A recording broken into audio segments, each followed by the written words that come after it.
para todos que estiverem aí ao vivo. E quem também assistir essa live depois pode deixar os comentários aí para vocês participarem, fazerem perguntas, comentarem quais são as demandas de vocês da UTI NEL, assim, sobre essa temática. O objetivo é a gente conversar sobre a UTI NEL, mas também esclarecer as dúvidas que vocês possivelmente tenham, tá? Então fiquem bem à vontade para a gente conversar, para vocês fazerem perguntas e eu respondo, tá bem? Então vou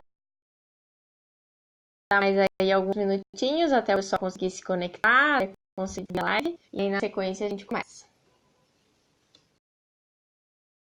Quem já tá aí pode ir se preparando, pensando em pergunta, o que pode perguntar, qual que é a dúvida que tem. Oi, Pri, tudo bom? Seja bem-vinda. Temos uma mamãe no grupo agora.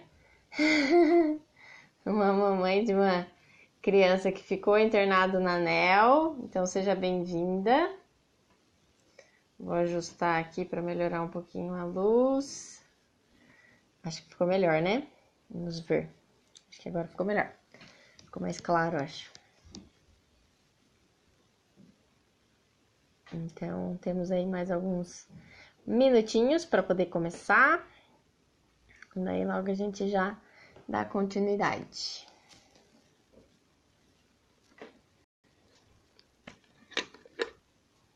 Show, obrigada, Pri.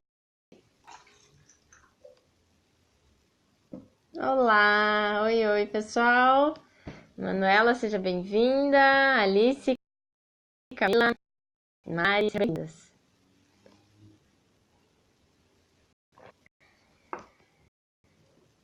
Olá, Lozano. Então, logo a gente já começa.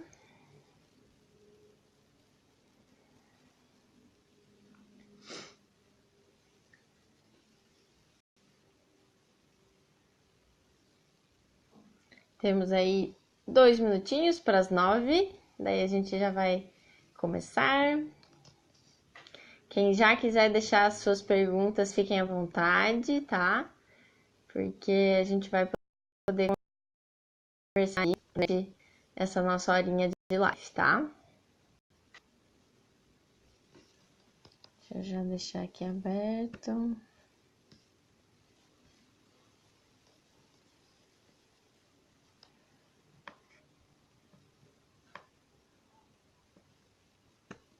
Teremos uma surpresa no final da live.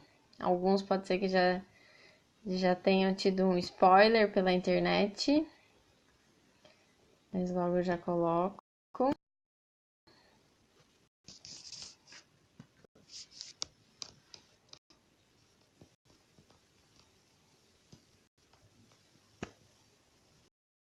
Oi, Thalena, seja bem-vinda.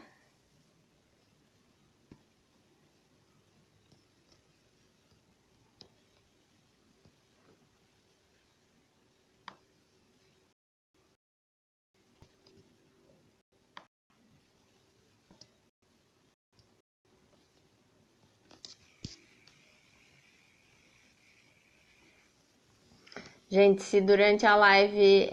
Oi, Vitória.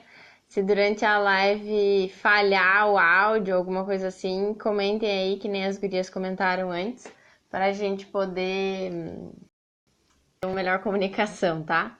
Oi, Rafael, seja bem-vindo. Oi, Núbia, bem-vinda.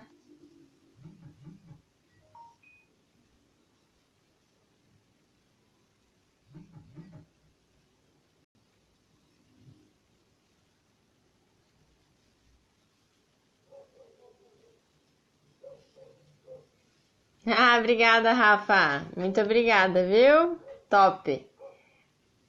Acompanhe aí o grupo de vocês. Parabéns pelas iniciativas. É sempre uma alegria poder divulgar as ações de vocês. Para quem não conhece, gente, o Rafael tem um grupo, o Grupo Fazer Mais, que luta pelos direitos das pessoas com deficiência, em especial das crianças.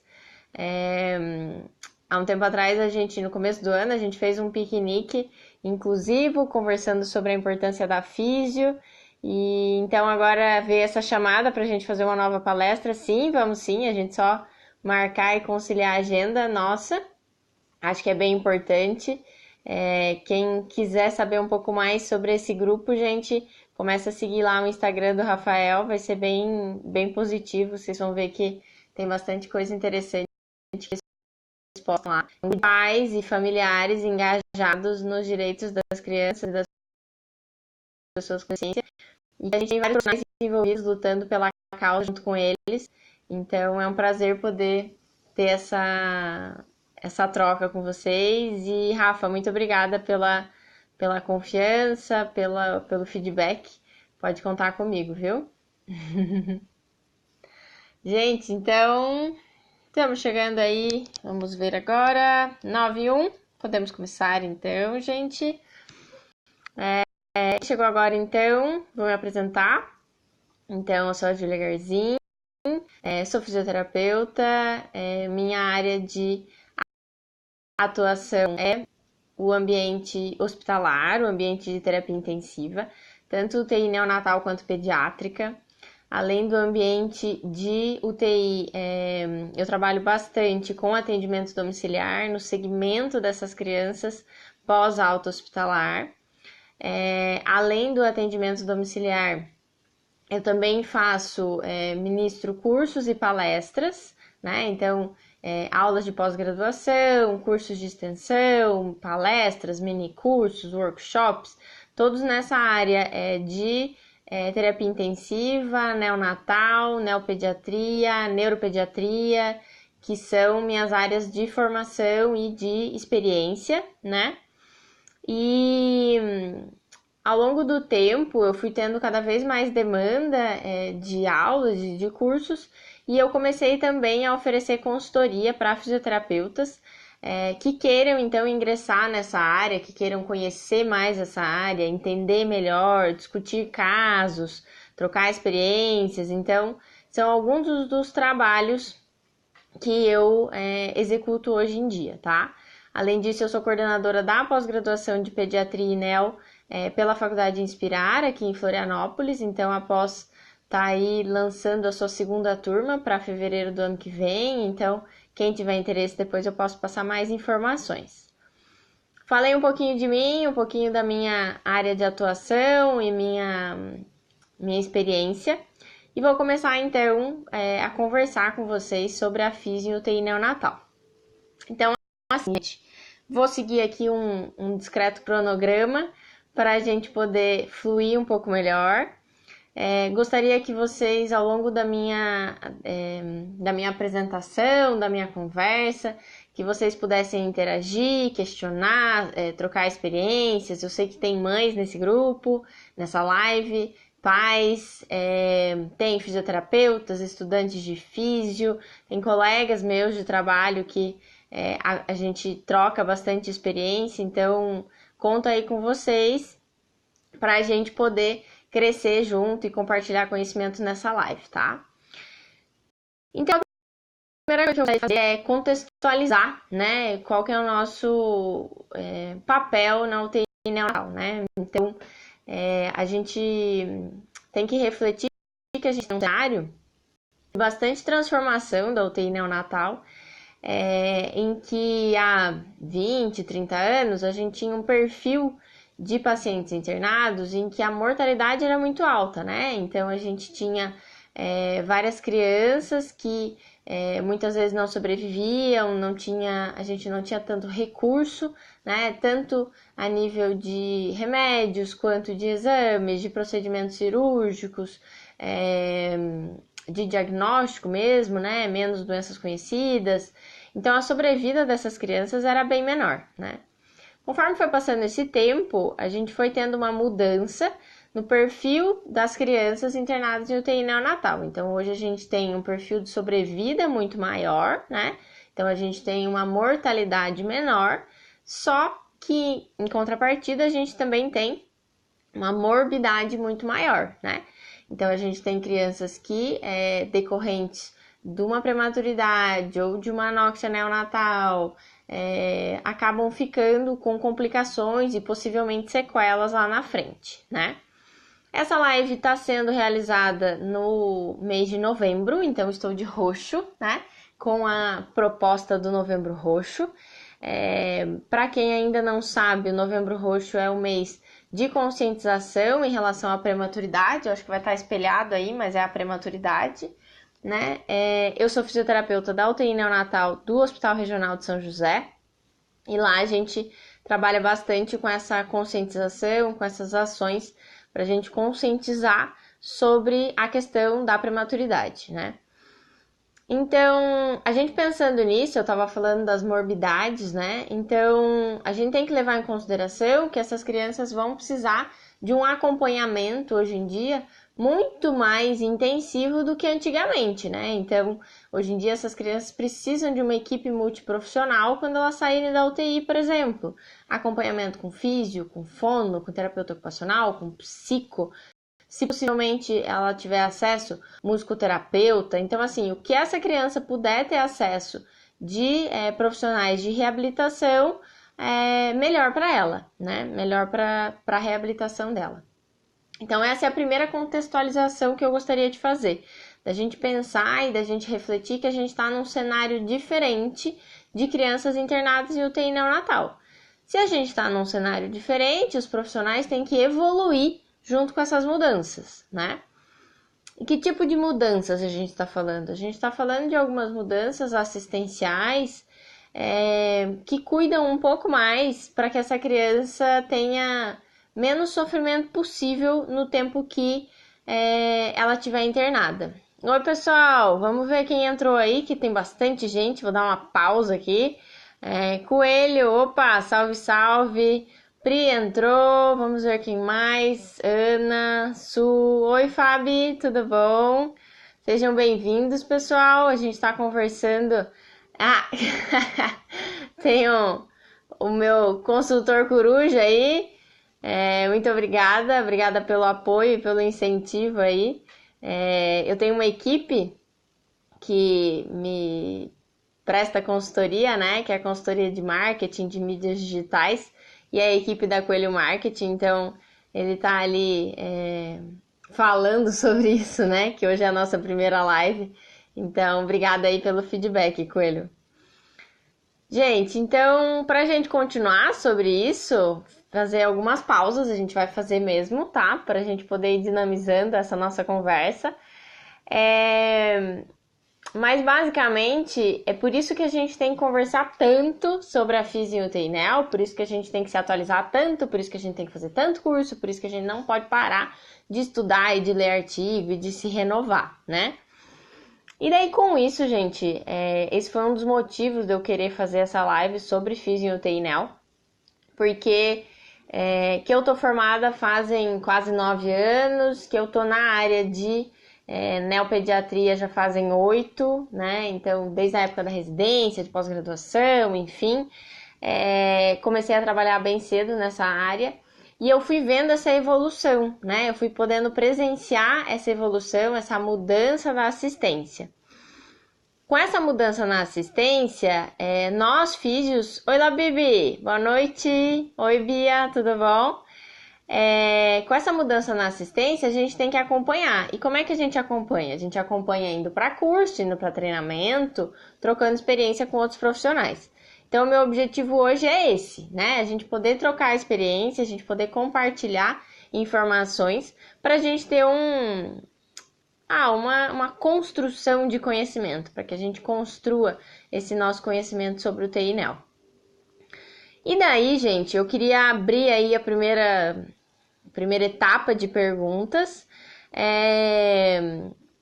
e saber qual que é a principal demanda de vocês, tá? Então, eu vou deixar essa pergunta aberta.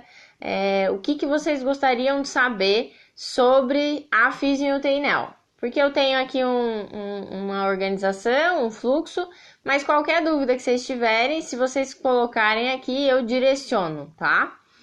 Gente, vou aproveitar também essa pausa para pedir para vocês compartilharem essa live com os colegas de vocês, com fisioterapeutas, com profissionais de saúde, com quem vocês imaginarem que possa ter interesse, com pais e mães de crianças prematuras, porque Quanto mais esses pais souberem, entenderem a dinâmica de uma UTI neo, um pouco melhor vai ser essa conscientização deles, esse entendimento deles, tá?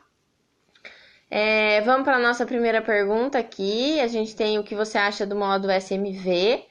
Então, para quem é pai aqui no meio e que talvez não saiba, né, o que é, então SMV é um modo de ventilação, ventilação mandatória, intermitente sincronizada. Olha, a minha experiência é que a maioria dos lugares que eu já trabalhei, eles utilizam essa modalidade, tá? Então, neonatal, eles utilizam bastante essa modalidade que tem uma ventilação mandatória.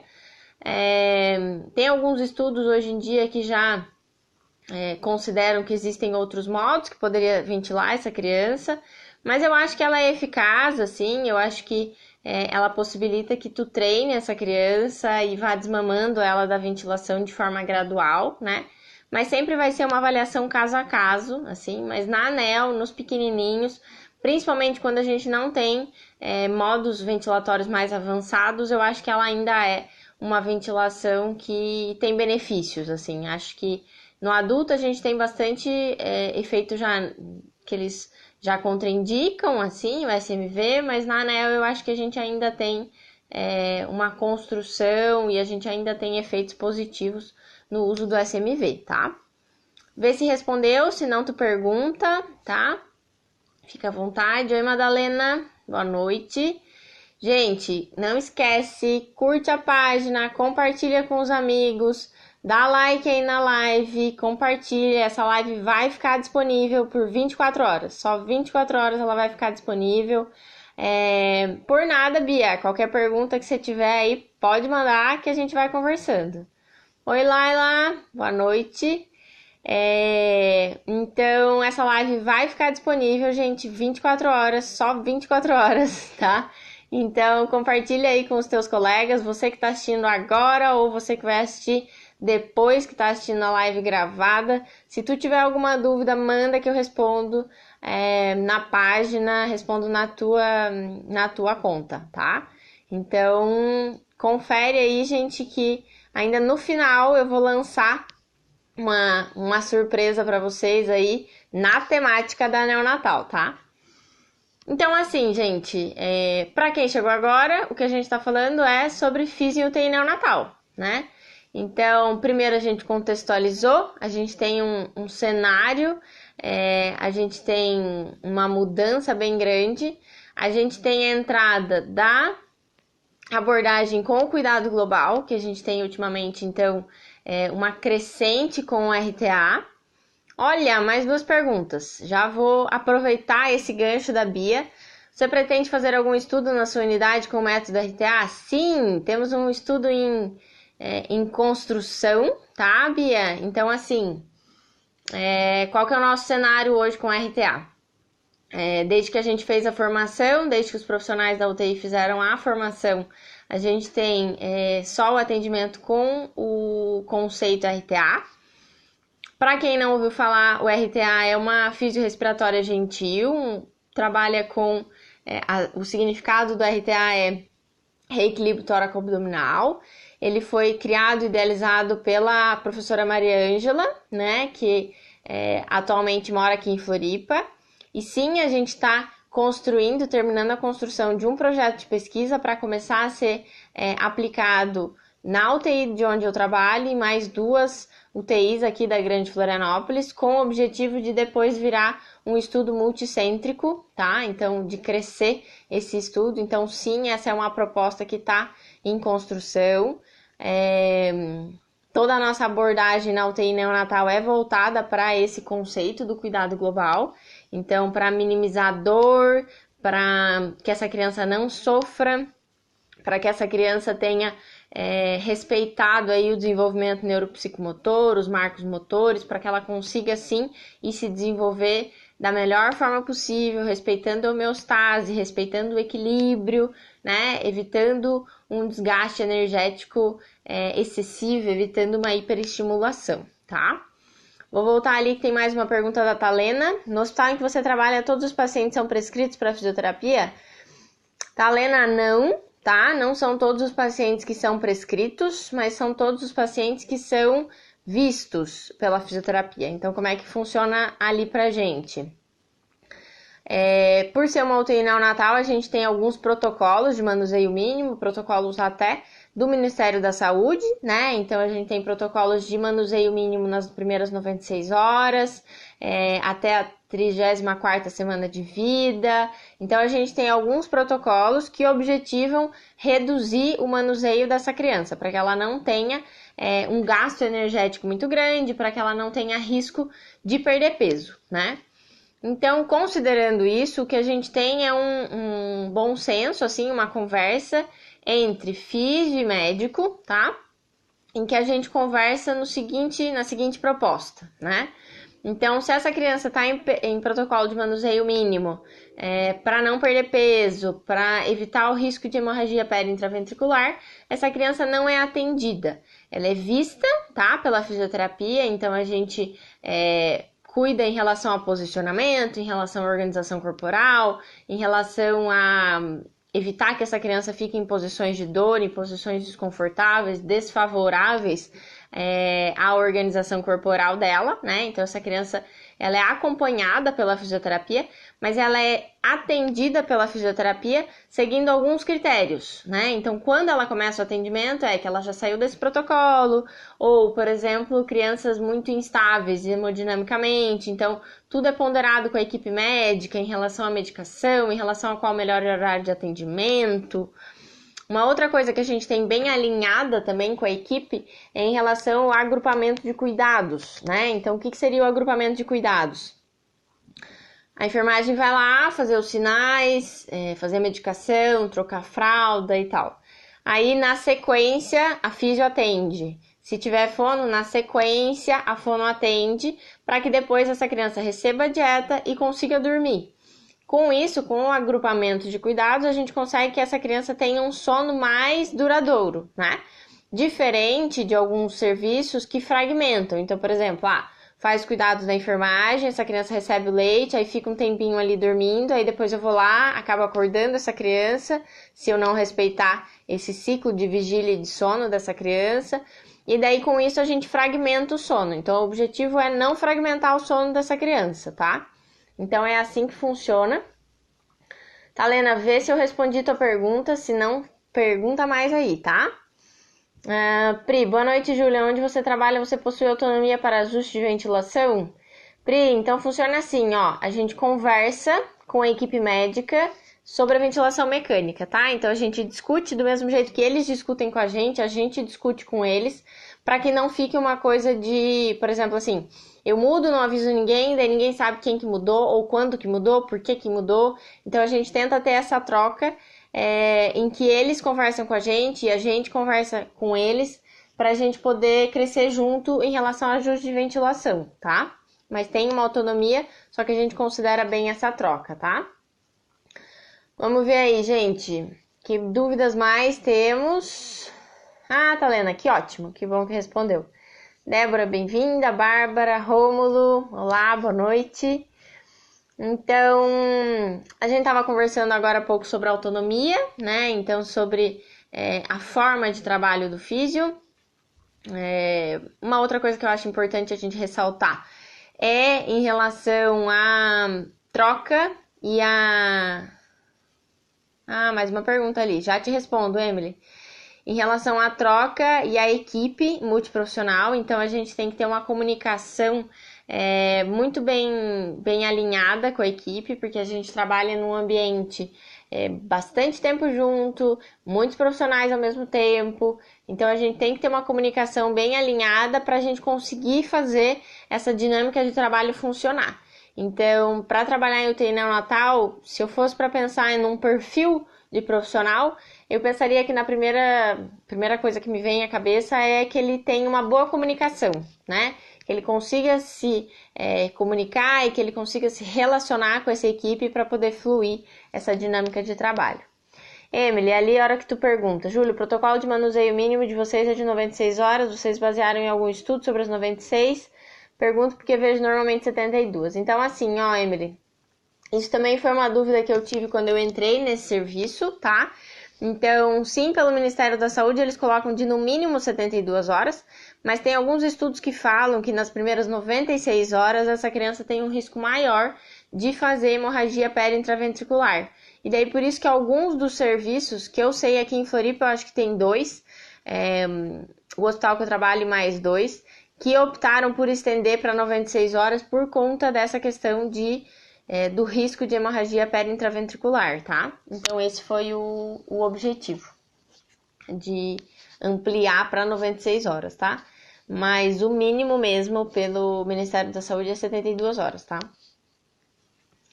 Gente, então continuem perguntando, continuem interagindo. Lembre-se de curtir a página, seguir os canais. Então ali na bio tem o link em que tem todos os canais. Então tem YouTube, Facebook, tem o site, tem o telefone do WhatsApp ali.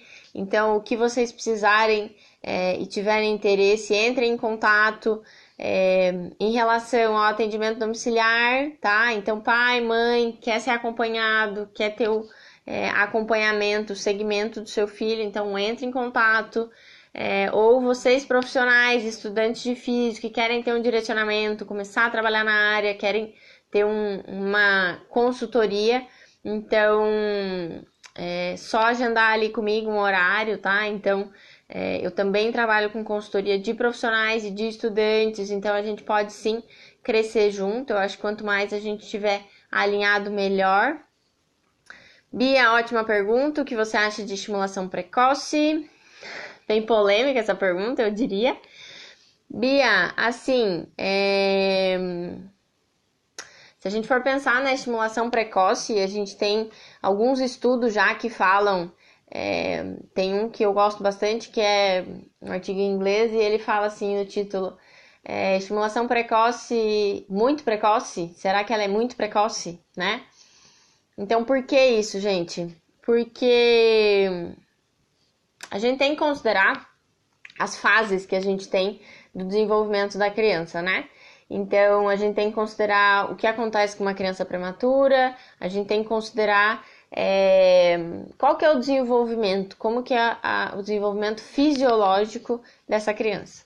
Partindo disso, quando a gente olha, atende essa criança seguindo os princípios do cuidado global, né, em que tu olha essa criança como um todo, em que tu busca reequilibrar essa criança, restabelecer a homeostase corporal, tu vai por uma linha em que estimular de forma precoce essa criança pode ser que aumente muito o gasto energético, pode ser que gere assincronias respiratórias, pode ser que o custo-benefício dessa estimulação precoce acabe sendo pior do que ganhos, né? Então, traga mais prejuízos do que benefícios. Aqui eu acho que é um momento meio rápido para a gente falar sobre isso. A gente poderia ficar uma live inteira sobre estimulação precoce, até se for uma demanda de vocês, a gente pode sim lançar uma live sobre estimulação precoce, mas eu sempre pondero isso, assim, da gente pensar que essa estimulação precoce talvez esteja sendo muito precoce, talvez a gente esteja vendo aí nas UTIs, mobilizações de crianças prematuras, crianças que nem têm estabilidade articular, que nem têm integridade muscular ainda do sistema musculoesquelético. Então, a gente tem que sim ter bom senso quando a gente for pensar nisso, tá?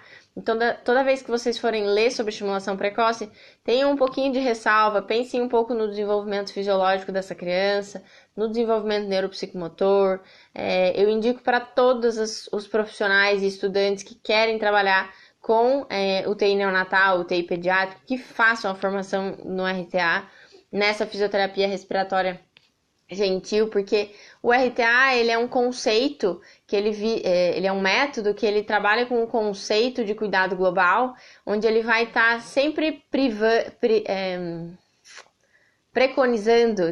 preconizando a homeostase dessa criança. Então, assim, Não adianta eu estimular essa criança se ela fizer um assincronismo para respirar, se ela fizer um desconforto respiratório, se ela voltar para a ventilação mecânica. Então eu preciso pensar nessa criança como um todo, tá?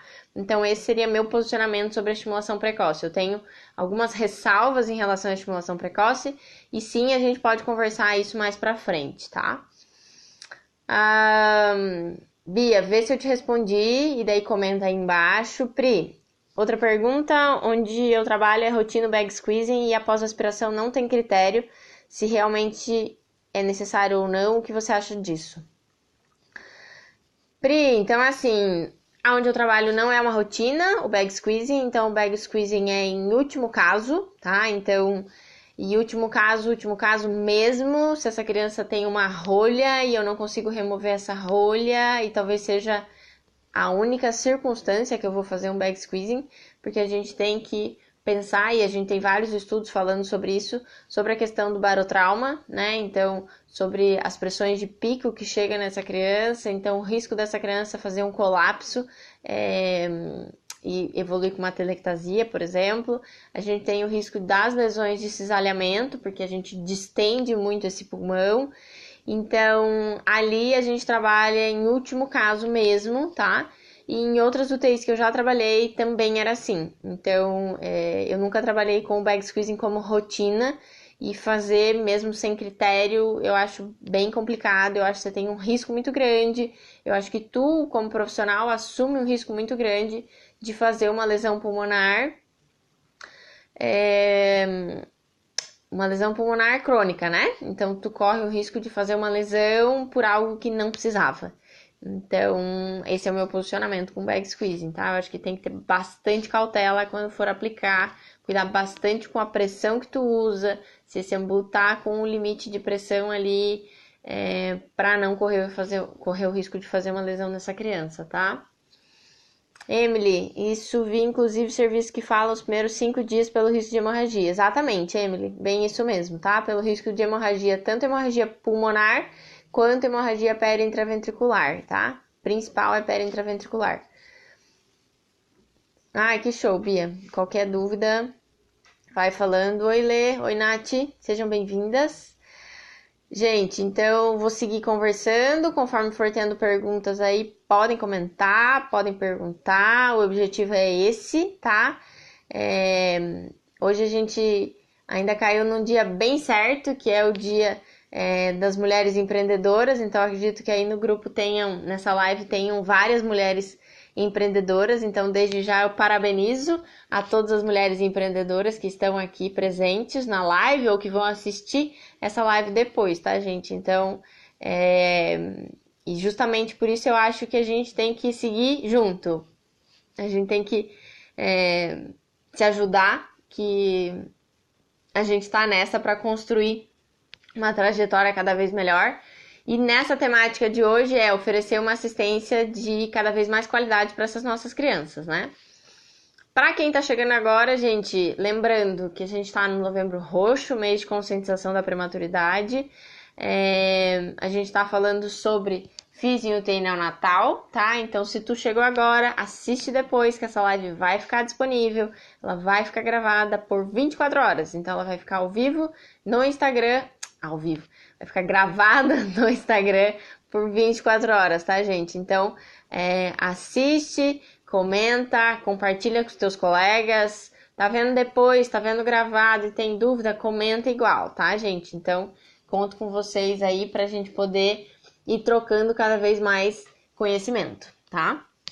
O que mais que eu tenho pra falar hoje? Outra coisa que eu acho que é importante a gente falar, a gente já começou a falar sobre essa questão do cuidado global, é a gente lembrar da humanização, então da forma com que a gente vai atender essa criança, o zelo que a gente vai ter. Então desde quando tu lava a mão, esquentar essa mão na água quente ou esquentar essa mão para não encostar nessa criança direto com a mão gelada, fala baixo perto dessa criança. A gente sabe o quanto de estresse que tem dentro de um UTI neo, a gente tem que sempre privar pelo silêncio, pelo menos estresse possível para essa criança, para que ela não se desorganize, para que ela não tenha mais fatores de estresse, né? Então, Se a gente fosse pensar nos fatores de estresse que a gente pode evitar com essa criança, não falar alto perto dela, não trombar com o incubador ou com o berço, não encostar nessa criança com a mão fria,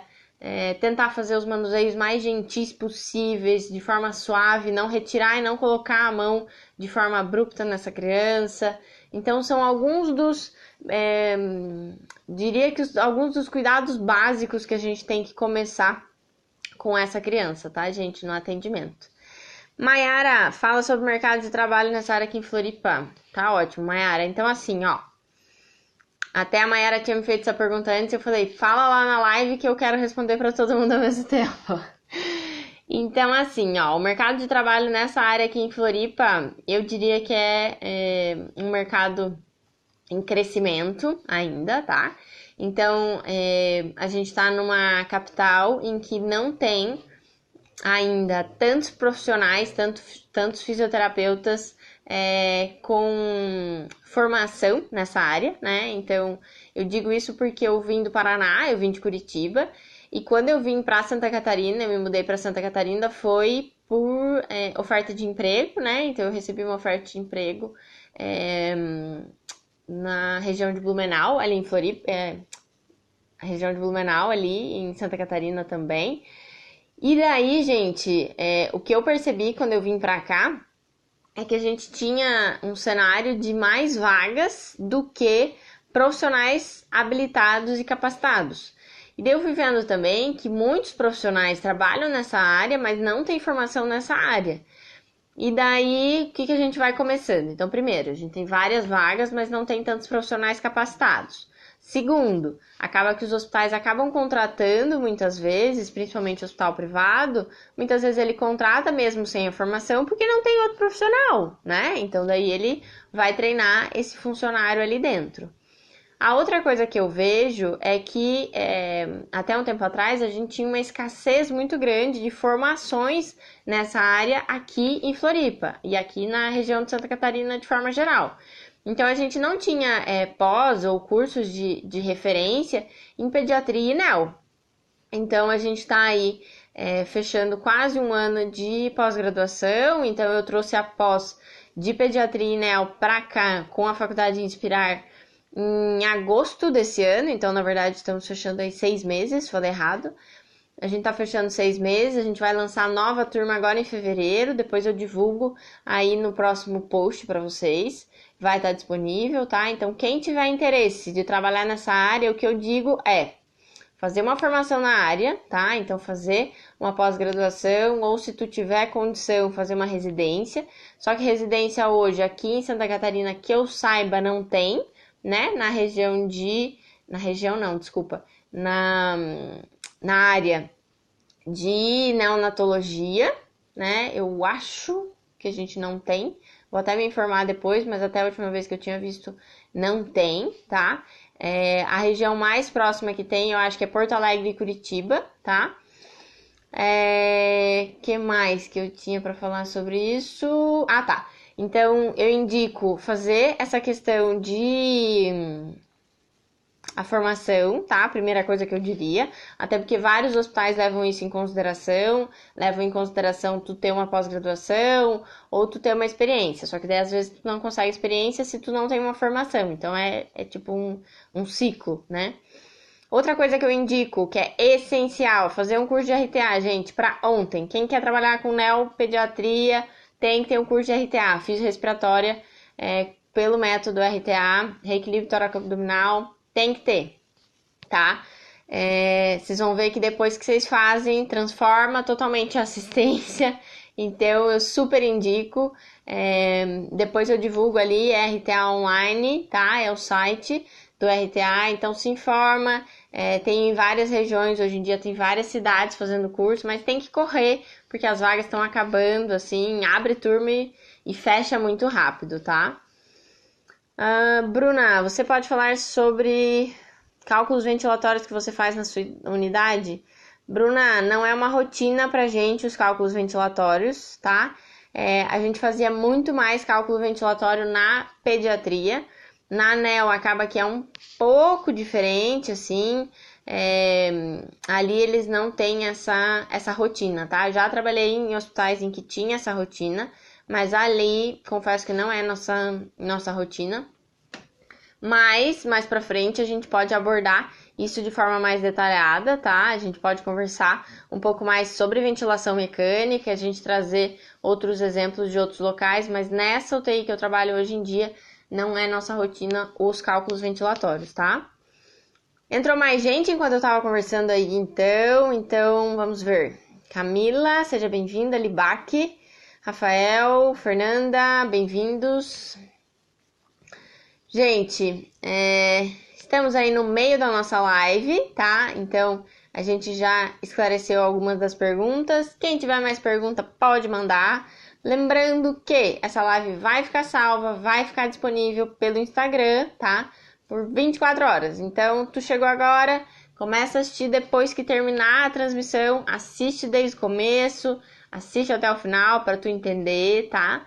Lembrando, estamos no mês Novembro Roxo, né? Então, por isso que eu estou de roxo, com o tema aí da prematuridade. Que mais? A gente já conversou sobre as rotinas da UTI, sobre a forma de trabalho, sobre a visão, sobre algumas das formações que a gente pode pensar que são, diria que primordiais para se começar a trabalhar nessa área, tá? É uma área, gente, que exige uma dedicação intensa para a criança e para a família, tá? Então, o que eu foco bastante sempre que a gente está conversando, aula, palestra, curso, enfim, é no relacionamento com a família, tá? Então, a gente tem que lembrar que essa criança muitas vezes nasceu antes do tempo, essa criança tem toda uma família que tinha expectativa envolvida e a gente tem uma quebra dessa expectativa e de repente essa criança está internada na ANEL e daí como que a gente pode acolher essa família, tá? Então como que a gente vai acolher essa família? Eu diria que a primeira parte o primeiro passo seria tu escutar essa família, tá? Então escuta essa família, pergunta, se interessa. Então, mãe, como é que tu tá? Como é que tu tá se sentindo? Qual que é a tua dúvida? O que tu quer saber? Então, assim, gente, é sem invadir a área de ninguém, é falar sobre a físio, falar sobre o que tu tá vendo, não é intervir em questões de conduta médica, não é disso que eu tô dizendo, é falar sobre o que te compete, né? Então, perguntar como é que essa mãe tá, se ela tá conseguindo amamentar, se ela tá conseguindo tirar leite, se ela tá sentindo muita dor, se ela tá se sentindo bem, se ela tá conseguindo dormir. São coisas bem simples que tu pode começar a conversar com essa mãe. Outra coisa, tu pode falar o que é o trabalho da fisioterapia. Muitos pais não sabem o que é a fisioterapia ali dentro, então sim, é muito interessante se tu falar com essa família, olha, a físio faz isso, qual que é o objetivo da físio. Então é bem interessante a gente ter esse tipo de troca com a família. É bem importante também a gente manter esse vínculo, orientar essa família, se colocar à disposição, porque quanto mais vinculada a família tiver contigo, melhor vai ser a reabilitação dessa criança, tá? Fazer uma pausa, mais uma pergunta, Mayara. Fala sobre quais são os critérios de desmame da ventilação adotada pela sua equipe. Então, os critérios de desmame da ventilação, como a gente lida com prematuros extremos e o perfil dos nossos pacientes é um perfil clínico, não é um perfil cirúrgico. Crianças que precisam de intervenção cirúrgica, elas são internadas em outro hospital. Os critérios para desmame da ventilação mecânica é a estabilidade hemodinâmica e melhora clínica, né? Então, daí, essa criança tem uma estabilidade ali do quadro, não tá mais sedada, não tá mais com droga, não tem mais piora dos exames, então se começa a pensar no desmame da ventilação. Isso é bem conversado com a equipe, né, de forma geral. A gente vai fazendo a redução dos parâmetros até ficar em parâmetros mínimos. Em geral, essas crianças são estubadas no modo SMV, né? É bem difícil da gente pensar em estubar uma criança em pressão de suporte. Isso acontecia mais no perfil de UTI pediátrica, ali não na UTI neonatal. Então esse cenário de estubar essa criança em parâmetros mínimos de SMV. Uma criança, então, que está precisando de frequência muito baixa, que está precisando de oxigênio, muito pouco de oxigênio, quase não está mais precisando de pressão, tá? Então, essa criança é a que entra nos critérios aí de desmame. E daí a gente tem os protocolos, a gente tem os POPs, que são os que são padronizados aí de cada criança, de cada quadro, quando que vai ser desmamado, quando que não, tá? Mas basicamente, de forma geral aí para a gente poder dar uma pincelada, seriam esses os critérios de desmame. Mayara, vê se eu respondi, se não tu pergunta aí embaixo, tá? Gente, então curte, comenta, compartilha com os teus colegas, divulga aí para o máximo de pessoas que vocês conhecem. Esse é um tema bem relevante, a gente tem que se conscientizar sobre uma assistência de qualidade mesmo para essas nossas crianças. Então, eu costumo dizer que com criança, se com adulto a gente não pode errar, com criança menos ainda, né? Então, tu tem que se esforçar ao máximo possível para não errar com essa criança, para não pecar com essa criança, para não testar nada, tá? Então, é estudar muito, é caprichar muito para poder oferecer o melhor que tu puder. Lógico que hoje eu sou uma fisioterapeuta melhor do que eu era há 2 anos atrás, há 3 anos atrás, mas o objetivo é esse, que a gente vá crescendo, que a gente vá progredindo conforme a gente estuda, conforme a gente tem experiência e conforme a gente aprende com os outros. E a gente sempre está aprendendo, a gente nunca para, porque senão a gente cai da bicicleta, né? Então a gente tem que continuar sempre estudando, sempre se aprimorando, tá? Que bom, Mayara. Qualquer outra dúvida pode jogar aí na nossa live. O que mais que eu tinha para falar para vocês? A gente já falou sobre contexto da ANEL, sobre o trabalho do físio, sobre o papel do físio, sobre alguns critérios que a gente tem, se essa criança está em manuseio mínimo ou não, se essa criança pode ser atendida e manuseada ou não. A gente falou sobre a estimulação precoce, alguns critérios de ventilação mecânica. Vamos pensar então que a gente também vai falar sobre humanização. Então ali na ANEL a gente conta com bastante grupos de doação, tá? Então a gente tem grupos que doam os polvos, a gente tem um projeto aqui na Grande Florianópolis que doa os polvos, é o projeto Octo, por exemplo, é um dos projetos que nos ajudam. A gente também tem algumas mães que doam polvos. A gente tem os travesseirinhos que usam nos bebês, então aqueles feijõezinhos que a gente usa nos bebês, que também são doados. Então a gente tem várias fontes de arrecadação. A gente tem a Amor, que é um grupo ali do hospital de voluntários. A gente tem várias mães de crianças que já saíram de alta da UTI e que continuam doando. A gente tem alguns movimentos sociais na Grande Florianópolis que também doam. O que mais que a gente tem? A gente tem nossos amiguinhos de berço, né? Então são aqueles pequenininhos que ficam no seio da mãe para ficar com o cheiro do leite, o cheiro dessa mãe, e depois a gente coloca do lado dessa criança para ficar com o cheirinho. Muitas vezes as crianças que ficam em incubadora, que ainda não podem ir para o colo, então a gente tem essa aproximação com esse cheiro, esse vínculo aí com a mãe, tá? Então sempre a mãe fica com um e a criança fica com outro amiguinho de berço, tá?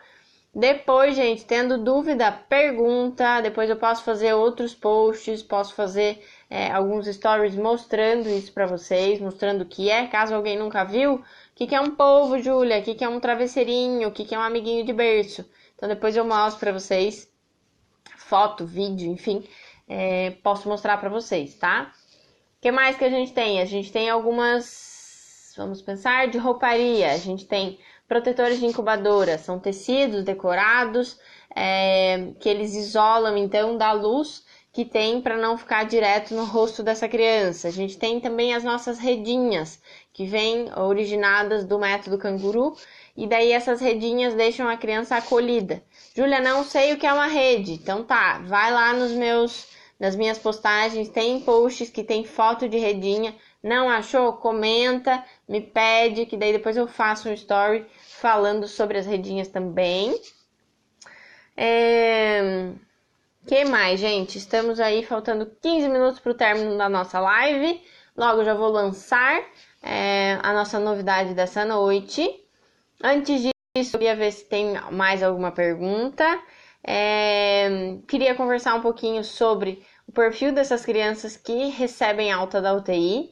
Então, queria ver se alguém que está aí assistindo a live, se é mãe, se tem alguma mãe aí assistindo, se tem algum filho que trabalha com essas crianças pós-alta, e deixar um alerta aí, gente, que a gente tem que intervir nessas crianças o mais rápido possível. Então, não dá para essa criança sair de alta da UTI e demorar 2 anos para chegar na físio.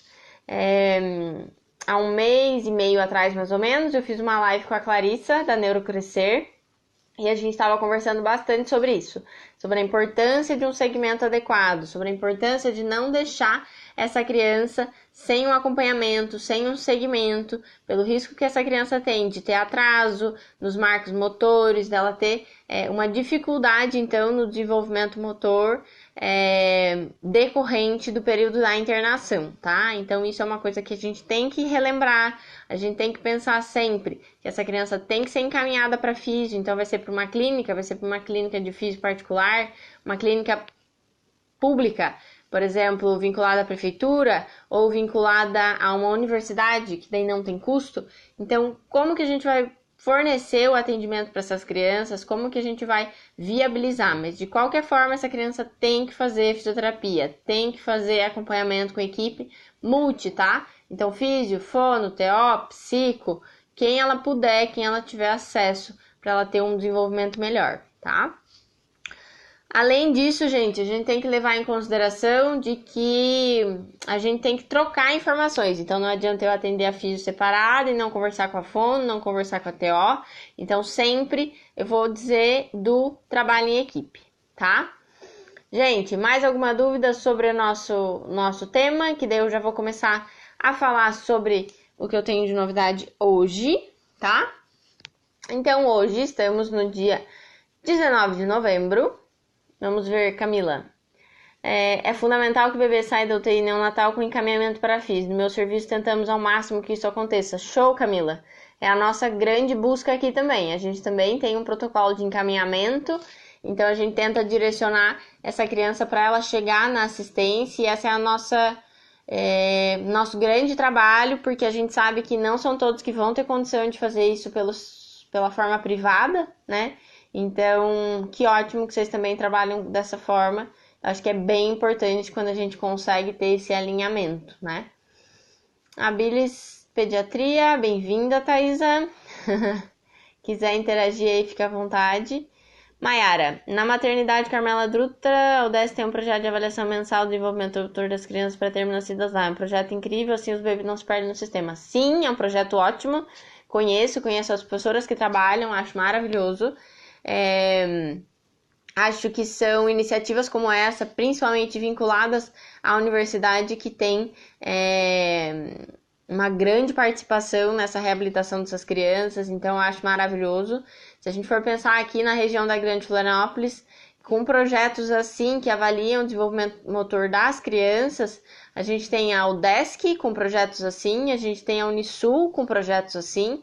Então, é maravilhoso quando a gente tem universidades envolvidas, porque são professores engajados, alunos dedicados, e com certeza os alunos chegam no mercado de trabalho diferente, olhando diferente para essas crianças. Então, é maravilhoso esse projeto mesmo. Costumo dizer que seria maravilhoso se a gente tivesse mais, né? Então, só não é perfeito esses projetos porque a gente não consegue atender todo mundo. Mas a gente tá nessa luta e vamos aí de grão em grão até a gente conseguir chegar em todo mundo, tá? Leilane, boa noite, seja bem-vinda. Então, assim, gente, a gente tá aí chegando do meio pro final da nossa live. Oi, Ju! Boa noite. E daí o que eu gostaria de divulgar para vocês, eu tinha esse desejo desde o ano passado e esse ano eu consegui então colocar em prática, que é lançar um workshop beneficente, tá? Então, eu fiz aí alguns dias atrás, uma pesquisa perguntando qual que era a temática que vocês tinham maior demanda, mais interesse, se era UTI neonatal ou se era a fisiopediátrica, e o que venceu foi a Fiz em UTI Neonatal, do mesmo jeito que o que venceu a live foi a Fiz em UTI Neonatal, então a gente tá nesse mês de Novembro Roxo super focado na temática de UTI Neonatal. Então, gente, eu consegui lançar então esse workshop em parceria com a Faculdade Inspirar. Então, esse workshop vai ser no dia 17 de dezembro, das 6 da tarde às 10 da noite, tá? Esse workshop vai ser na Faculdade Inspirar, aqui de Florianópolis, na rua Crispim Mira 458. Na sequência, eu vou divulgar os posts, tá? Então, eu peço para que vocês divulguem, garantam suas inscrições. As inscrições são limitadas, as inscrições são gratuitas. Para tu se inscrever no dia, a inscrição é um brinquedo novo que a gente vai doar para uma creche aqui da Grande Florianópolis, tá? Então o ingresso não é pago, não é revertido nem para mim, nem para a faculdade. Ele é transformado em um brinquedo para uma criança, tá? Então a gente aproveitou esse final de ano para a gente fazer uma ação voltada para as crianças. A gente tem várias ações beneficentes, mas muitas ações são voltadas mais para adultos, idosos, né? Então a gente quis pegar um pouco e voltar essa ação para as crianças. Então é um workshop de 4 horas com direito a certificado, em que eu vou estar conversando e compartilhando meus conhecimentos sobre Fiz em UTI Neonatal, tá? Então, é uma oportunidade para quem está trabalhando na área se atualizar, ou para quem quer trabalhar nessa área, já ir conhecendo um pouquinho mais, se informando sobre um pouco mais. Então, esse workshop vai ser no dia 17 de dezembro. Vou mostrar aqui para vocês. Um minutinho aqui. Muito obrigada, Labibi. Muito obrigada. Vamos ver se dá para ver aqui. Ah, tá um pouco longe. Ah, tá espelhada a tela. Vamos virar, tá, gente? Aos poucos a gente melhora isso. Ah, agora melhorou! Show, gente. Ó, workshop 17 de dezembro de 2019. Fiz em UTI Neonatal. Local, Faculdade Inspirar. Público-alvo, fisioterapeutas formados ou acadêmicos do último ano com interesse em neo e ou pediatria e ou fisio hospitalar, neo e pediatria. As informações, gente, é por esse telefone que tá aí, tá? As inscrições é por esse site, inspirar.com.br/fisio-UTI-neonatal. O evento é gratuito, vai ter certificado e é um ingresso social de um brinquedo novo, tá, gente? Então é uma oportunidade também para vocês ajudarem aí uma criança a fazer o Natal de uma criança mais feliz, né? Então essa é a proposta. Eu estarei doando meu tempo, estarei doando 4 horas do meu tempo e do meu conhecimento. A Faculdade Inspirar vai estar doando a sua estrutura e vocês estarão doando os brinquedos. Gente, muito obrigada pela atenção, conto com vocês, divulguem e até a próxima!